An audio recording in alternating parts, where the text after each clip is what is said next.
Qual foi a impressão que eu tive, não propriamente só da notícia, mas das citações que são feitas do militar brasileiro que fez o discurso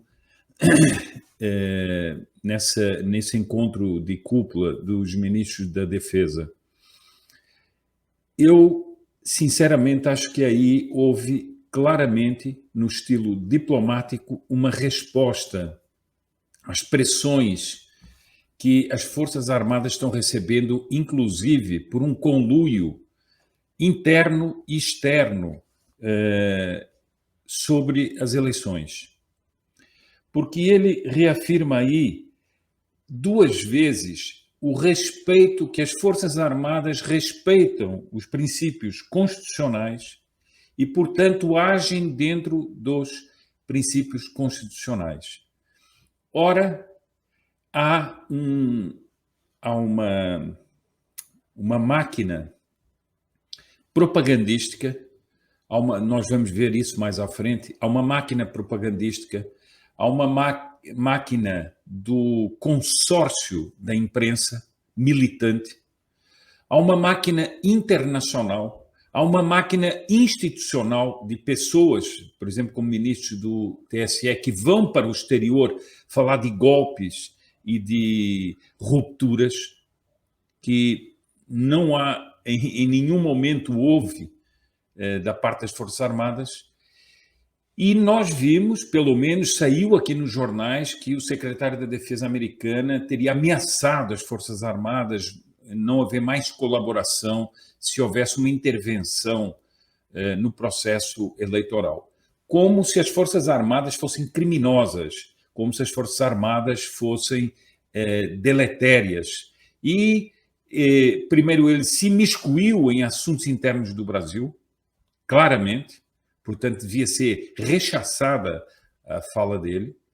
E, além disso, e repudiada até, não só rechaçada, mas repudiada a fala dele, nesse sentido, e como se ele, mal informado, não visse todas as rupturas institucionais que estão sendo feitas pelo próprio Tribunal Superior Eleitoral, como há 2 dias atrás o ministro Fachin se reunindo com militantes da campanha do Lula e depois saindo atacando o presidente da República, claramente como um militante da campanha, o presidente do TSE. Bom, mas passado isso, eu acho muito interessante, porque o que foi reafirmado pelos representantes do Ministério da Defesa no Brasil foi o seguinte: nós respeitamos tudo o que é da lei e nós agimos dentro da lei.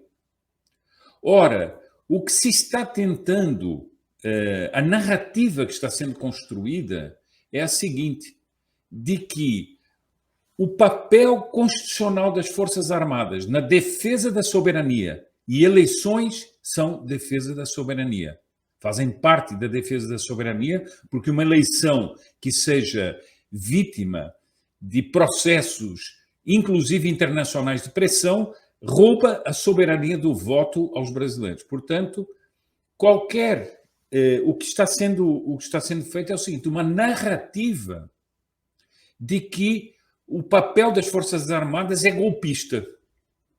Aliás, o ministro da Defesa tem sido impecável nesse sentido, porque ele tem mostrado o seguinte, toda a atuação que as Forças Armadas estão tendo no processo eleitoral é totalmente, estritamente legal.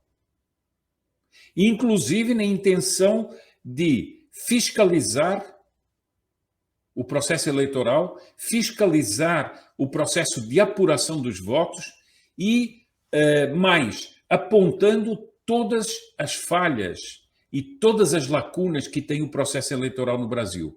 Ao contrário do que diz o ministro Fachin, que fala em negacionismo eleitoral, eu queria saber por que o consórcio da mídia fez um silêncio absoluto ou quase absoluto, sobre a exposição que os técnicos do Ministério da Defesa fizeram no Senado e na tal sessão em que o senhor Fachin se recusou, num desprezo pelo Congresso, a estar presente. Bom, então, Carlos, voltando às declarações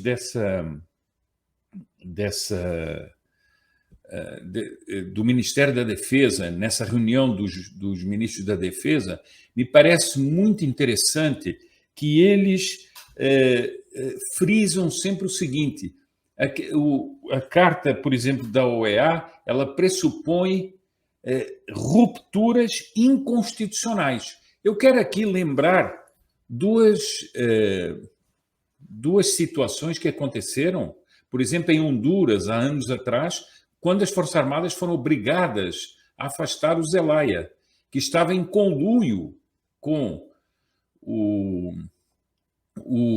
Hugo Chávez para tumultuar Honduras e para fazer um referendo ou um plebiscito que era totalmente ilegal e inconstitucional, inclusive com urnas vindas da própria Venezuela.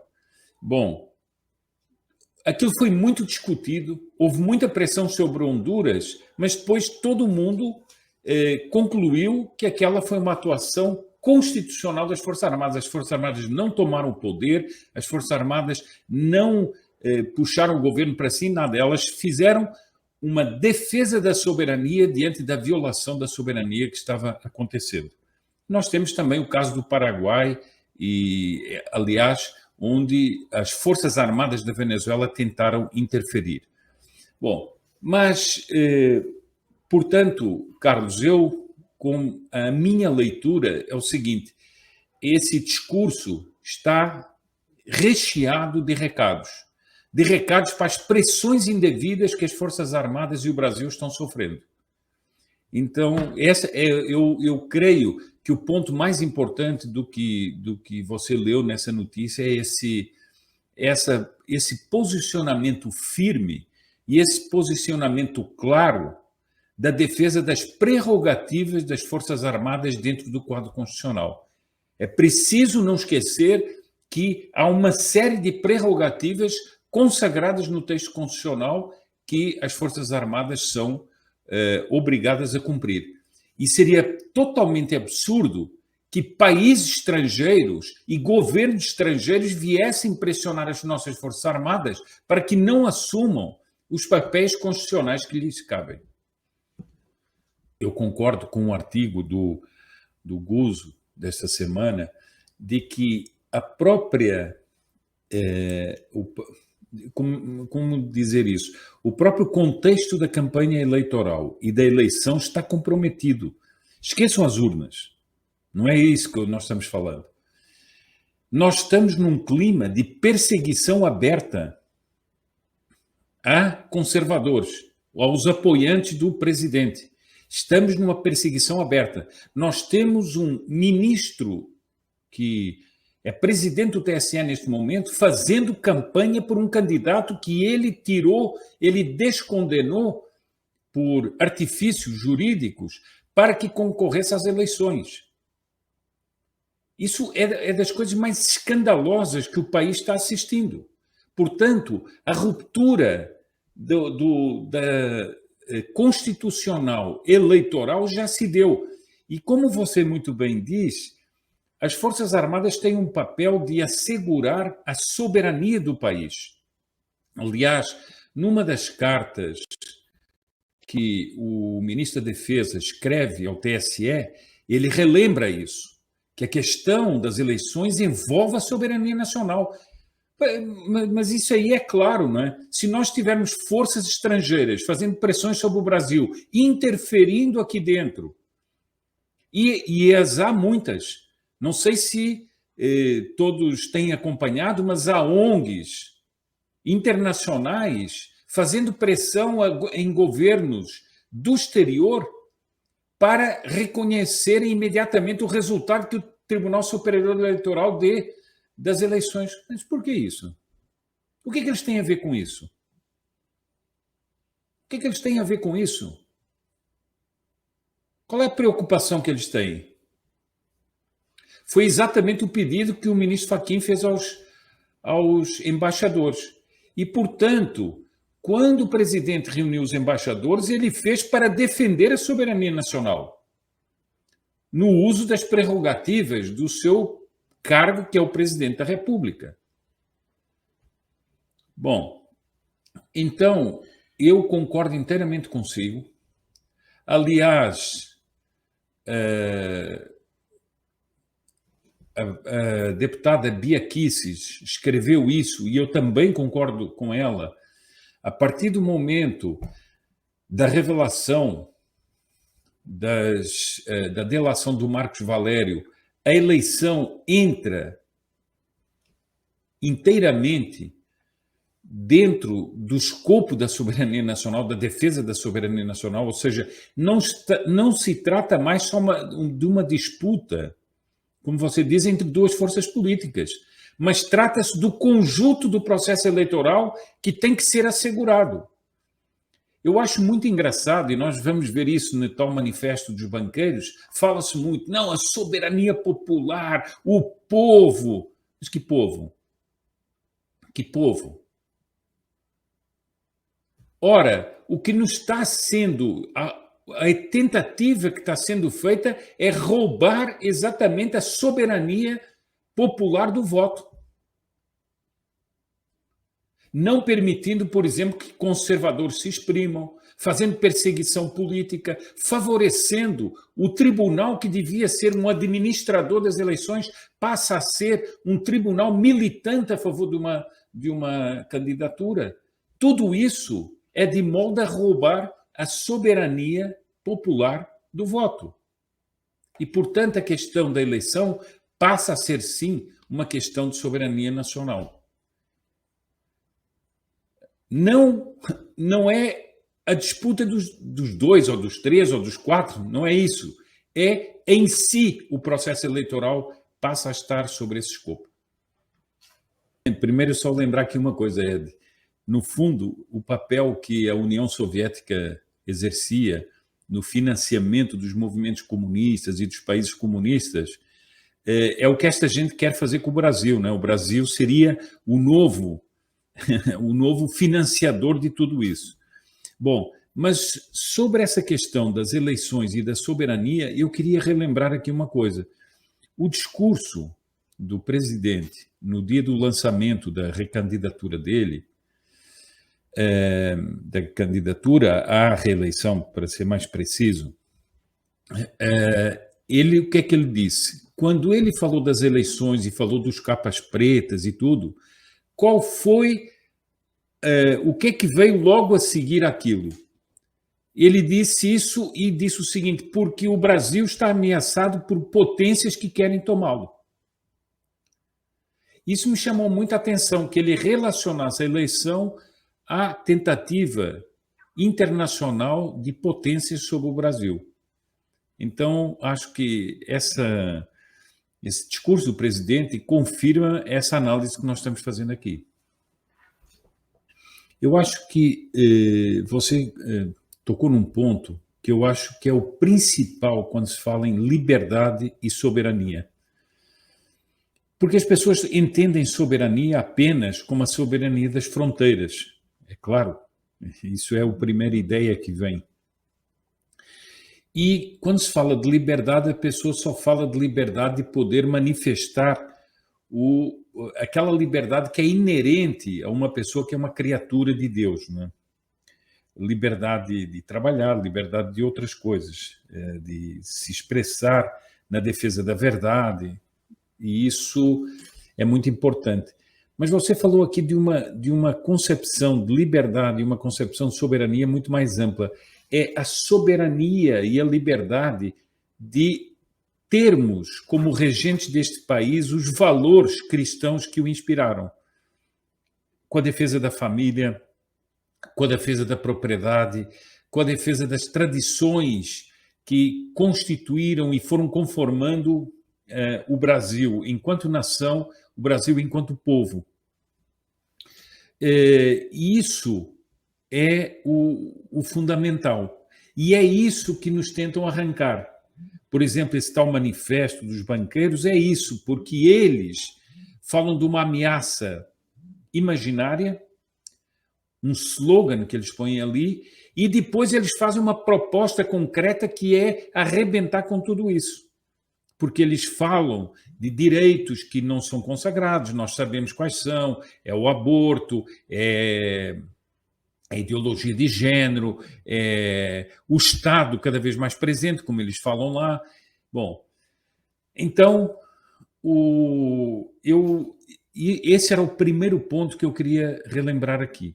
Agora, voltando às considerações do secretário da Defesa norte-americano.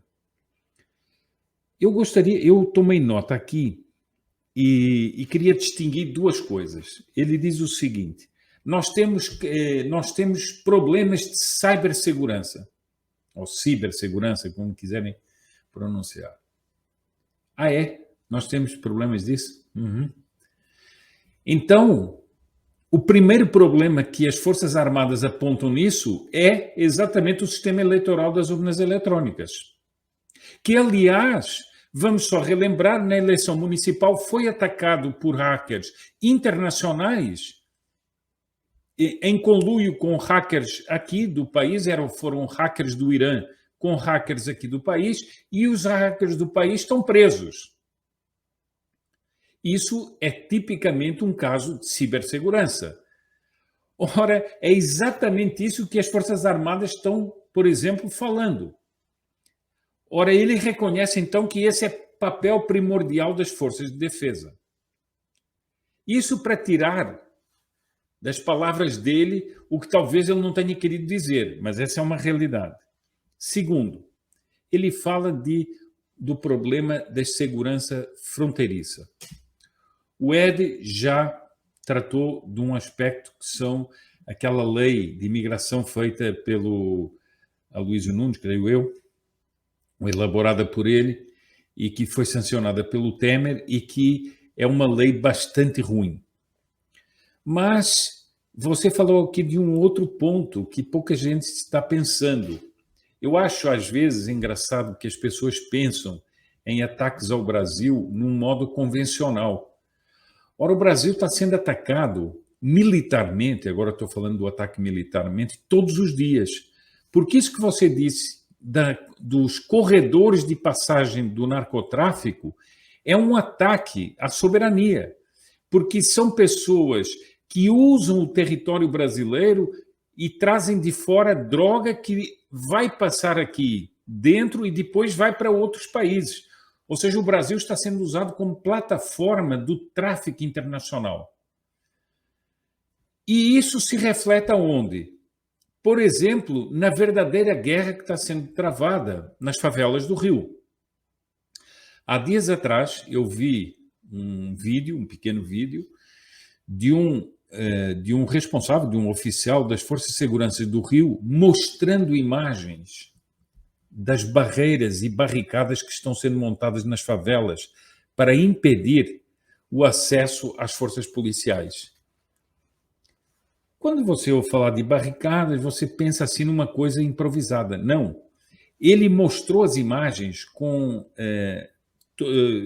montagens feitas com aço. Ele disse o seguinte: todas estas barreiras que foram montadas revelam treinamento militar, revelam terrorismo. Ora, nós estamos, portanto, dentro do país com isso. O país está sendo atacado por forças que são nacionais e internacionais. Não sei se você percebe que a questão que ele diz da segurança fronteiriça vai muito para além de apenas pensar num ataque internacional convencional. Nós já estamos sendo atacados. Nós já temos números que mostram que nós estamos numa guerra. Outro dia tive a alegria de fazer uma live com o pessoal do Heróis do Rio, e os dados que eles apresentam são impressionantes. Nenhuma guerra, desde a Primeira Guerra Mundial, teve números iguais aos que são, estatísticas iguais às que são as da guerra no Rio de Janeiro. Ora, nós temos ações promovidas por grupos de esquerda para acionar a justiça e impedir a ação da polícia. Não sei se percebem que a soberania nacional está sendo atacada aqui dentro. Bom, então esses são dois pontos que me chamaram a atenção no discurso do secretário da Defesa. Eu espero que dentro das Forças Armadas haja o bom senso, porque há sempre pessoas dentro das Forças Armadas, como em qualquer grupo, que são muito pressionáveis por opiniões e por manifestações internacionais. Parece que o mundo vai cair. O mundo não vai cair por nada. O Brasil hoje é uma potência, o Brasil hoje tem uma força gigantesca e chegou a hora do Brasil se afirmar. Não precisa ficar se encostando neste nem naquele. Tem que afirmar a sua soberania e dizer o seguinte: aqui mandam os brasileiros. E o que os brasileiros vão em milhões às ruas é dizer isso. Aqui mandam os brasileiros. E não uma oligarquia minoritária, podre e ideologicamente corrompida que quer nos impor, através de agentes externos, o que é que nós devemos fazer. Bom, agora eu queria chamar a atenção de um outro ponto que me está assustando muito. Esse senhor fala de mudanças climáticas e a urgência das mudanças climáticas. Que urgência, que mudanças climáticas? Ele está dando eco a um ecoterrorismo, aos xiitas do ecoterrorismo, que querem apavorar o mundo com a história das mudanças climáticas. E como eles não conseguem convencer as pessoas não se convencem, porque elas têm um mínimo de bom senso de verem que as tão apregoadas mudanças climáticas, as reações extremas da natureza não são reais, como eles dizem. Esta gente está disposta, e o Sr. Biden acabou de dizer isso, está disposta a chamar a um estado de emergência sobre os países e a um estado de exceção nos países por causa da emergência climática. E o que me assusta é que um secretário da Defesa dos Estados Unidos fale disso. Será que as Forças Armadas Americanas estão dispostas a colaborar com uma aventura ideológica para instaurar um estado de exceção dentro dos próprios Estados Unidos, em nome da emergência climática? É uma pergunta. Então, esse senhor quer vir dar lições aqui dentro sobre o que é que as Forças Armadas têm que fazer ou não, e ele está escondendo alguma coisa de muito mais sinistro nos Estados Unidos? Então, eu acho o seguinte: é bom que nós comecemos a ter alteridade e comecemos a saber raciocinar sobre as coisas e não nos deixar levar por slogans. E você leu aí e releu outra vez que eles gostam do Estado Democrático de Direito. Aliás, essa expressão é uma expressão muito duvidosa. Por que não falar do Estado de Direito? O que é o Estado Democrático de Direito? É uma discussão que se poderia ter. E nós temos devoção à democracia. Bem, a devoção à democracia nos Estados Unidos está bastante falha, né? Pelo que nós vimos nas últimas eleições, a devoção à democracia é uma devoção que anda fraca, né? Anda fraca em matéria de devoção. Então, sinceramente, é hora do Brasil se afirmar internacionalmente, como se está afirmando, por exemplo, na questão econômica.